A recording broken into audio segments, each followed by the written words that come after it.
Les réalisateurs de Guerre fantôme, Alexandre Lerêtre et David Jandot. Merci.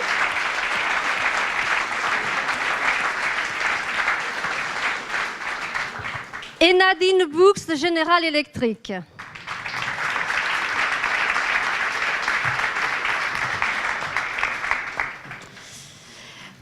On va commencer avec vous, Alexandre et David, parce que parler de General Electric, on est obligé de revenir en arrière, à savoir lors du rachat du groupe Alstom par le géant américain que vous avez tous suivi. Sans cela, on ne comprendrait pas pourquoi, aujourd'hui, le site de Grenoble est frappé par un plan social qui vise 345 personnes. Il est question dans votre film de trahison des élites, de guerre économique. Voulez-vous nous en dire un peu plus sur le contexte de votre film et les raisons qui vous ont poussé à réaliser ce documentaire très très intéressant? Alors bonsoir à tous. Donc nous, on s'est intéressé à l'affaire Alstom en septembre-octobre 2015, lorsque nous avons lu l'ouvrage de Jean-Michel Quatrepoint, Alstom scandale d'État, et aussi le rapport d'Éric Dénessé et Leslie Varenne, qu'ils avaient produit en décembre 2014, intitulé Racket américain et des missions d'État, du CF2R. À la lecture de ces deux ouvrages, on s'est dit qu'il y avait un sujet qui n'avait encore jamais été traité par les médias sous forme documentaire, en tout cas, et que ça méritait vraiment un film. Pourquoi ? Pour trois raisons. La première, c'est parce que c'est une passionnante histoire de guerre économique, assez effrayante par certains aspects, et que c'est un cas d'école en termes de guerre économique, par exemple depuis l'affaire J'aime plus. Ensuite, deuxième élément, les enjeux de souveraineté, évidemment. La perte d'indépendance sur les turbines nucléaires, hydrauliques, le porte-avions Charles de Gaulle, et également certains autres éléments. On pense à une petite société qui s'appelle Satellite Tracking System. Beaucoup de choses qui posent beaucoup de questions. Ensuite, troisièmement, la façon dont a été vendu l'accord. C'est-à-dire qu'on nous a vendu un 50-50, qui n'en était pas un, c'était évident. Néanmoins, les médias l'ont cru. C'est-à-dire que le discours médiatique quand même majoritaire, lorsqu'a été présenté l'accord, c'était que c'était un 50-50. Donc ces trois raisons, à notre avis, méritaient largement un film.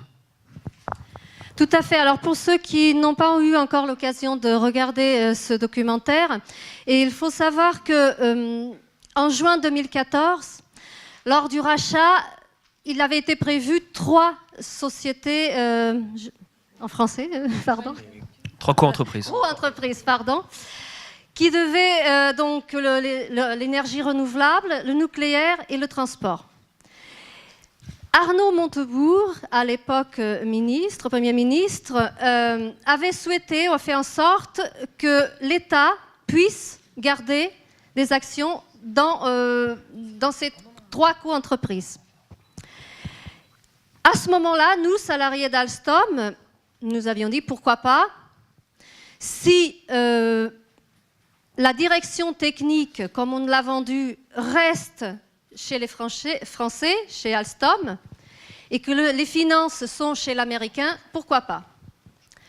Or, nous avons appris bien plus tard, c'est-à-dire en novembre, je crois, de la même année. C'est en novembre 2014 qu'est sorti le document pour l'Assemblée Générale des Actionnaires, où on a appris en fait, que le 50-50 dans le nucléaire, c'était du 80-20, que le reste était en gros du 51-49, je simplifie un peu, mais c'est ça, et qu'ensuite toutes les parts allaient être revendues en fait en 2018 ou 2019. Ouais. Ce qui s'est confirmé par la suite.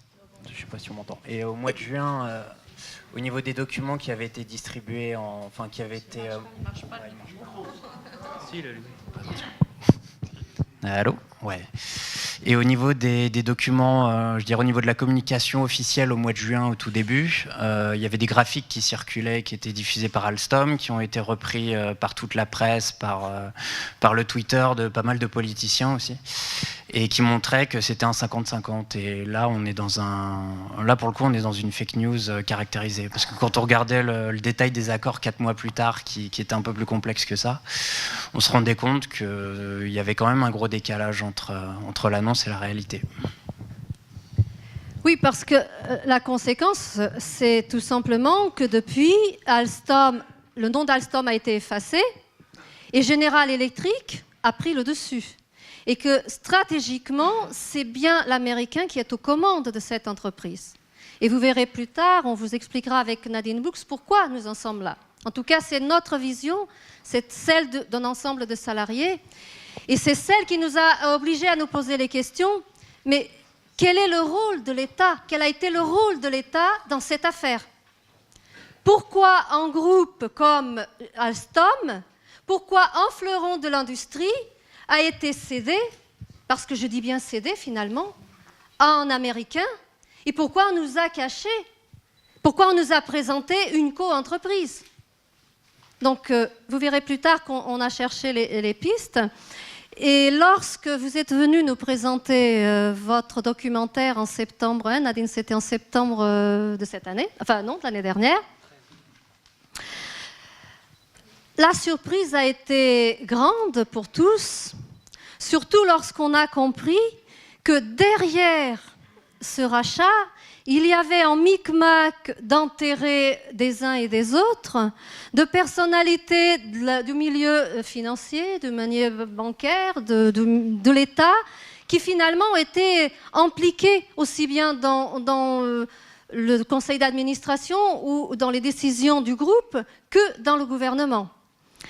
Et nous, en tout cas, les questions qu'on se pose, quelle était réellement l'intention de l'État à ce moment-là d'avoir accepté ces accords-là? Alors dire quelle était l'intention de l'État, on pourrait peut-être plutôt spéculer sur son impréparation. C'est vrai qu'on regardait il n'y a pas longtemps l'audition d'Arnaud Montebourg à la commission d'enquête parlementaire qui a résulté de tout ça. Et c'est vrai qu'on a été un peu assez surpris parce qu'il admet lui-même, avec une certaine humilité d'ailleurs, qu'il ne se rendait pas compte de ce qui se passait en termes au niveau du procédé de guerre économique dont Alstom était victime à l'époque. Il dit qu'il s'en est rendu compte après. Et donc, savoir quelle est l'intention de l'État, moi je pense qu'on peut plutôt se demander quelle a été l'impréparation. C'est aussi une affaire qui s'est déroulée extrêmement vite, ça s'est déroulé en 2 mois en fait, entre l'annonce qui est simplement une fuite dans les médias qui n'était pas prévue et l'annonce d'un protocole d'accord. Donc voilà, je crois que c'est quelque chose à rajouter. Peut-être pourriez-vous nous rappeler justement cet artifice de la justice américaine qui permet de prendre le contrôle des groupes français via...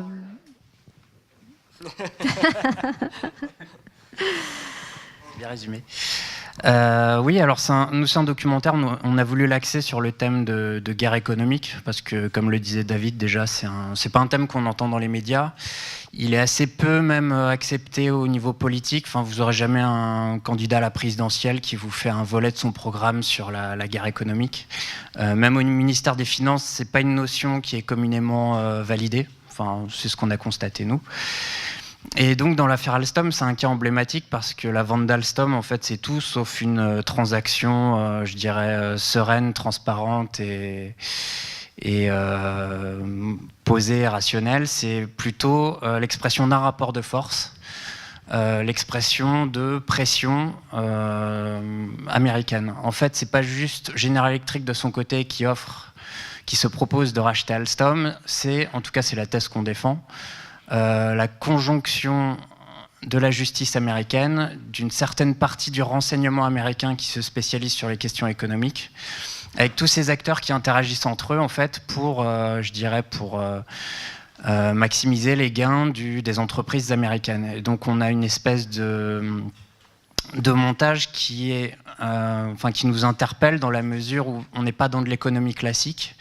On est dans de l'économie qui est couplée avec une certaine forme de violence, des pressions judiciaires. Il y a des gens qui ont été emprisonnés, des cadres d'Alstom, des menaces de sanctions financières et d'amendes extrêmement lourdes pour le groupe. Et quand on regarde tout ça avec le recul, parce qu'on a quand même eu 2 ans pour revenir sur cette affaire, on se rend compte qu'il y a une multiplication de faits qui laissent à penser qu'Alstom n'a pas été vendu dans des conditions, je dirais... Voilà, de libre concurrence, on n'est pas dans le libre-échange qu'on nous promet le matin, midi et soir. Donc voilà. Et pour revenir juste sur la définition que tu demandais, donc c'est ce qu'on appelle l'extraterritorialité.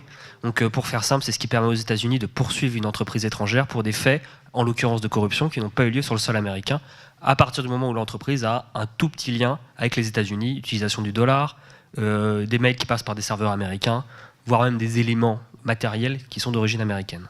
Voilà. Donc c'est ce qui s'est passé dans le cas Alstom. Et c'est donc dans ce cadre-là que, je ne sais pas si vous suivez l'actualité, qu'un des cadres d'Alstom a été emprisonné lors d'un voyage d'affaires sur le sol américain. D'ailleurs, il est toujours en prison. Et d'ailleurs, on se demande pourquoi lui et pourquoi pas d'autres. Mais en tout cas, lui, il a été sacrifié au nom de tous les autres.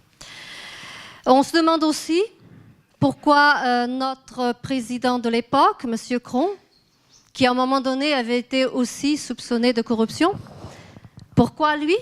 Il n'a jamais fait l'objet d'une enquête, en tout cas pas à notre connaissance. Des questions qui restent sans réponse, mais qui en tout cas, votre documentaire a le mérite de mettre en évidence, et vraiment je vous invite à le regarder parce que ça concerne Alstom, ça a concerné avant d'autres entreprises françaises. Oui, bien sûr, oui. Alcatel notamment. Et que peut-être demain pourrait concerner d'autres. Oui, bien sûr, oui. Bah, il y a notamment le cas Airbus dont beaucoup de monde parle en ce moment. Voilà. On verra quelle en sera l'issue. Enfin, en tout cas, pour nous, salariés de General Electric, c'était une double peine que de voir l'envers du décor à travers ce documentaire. Bon, il est vrai que pour l'instant, je pense qu'on va peut-être, à moins que si vous voulez rajouter autre chose sur votre documentaire.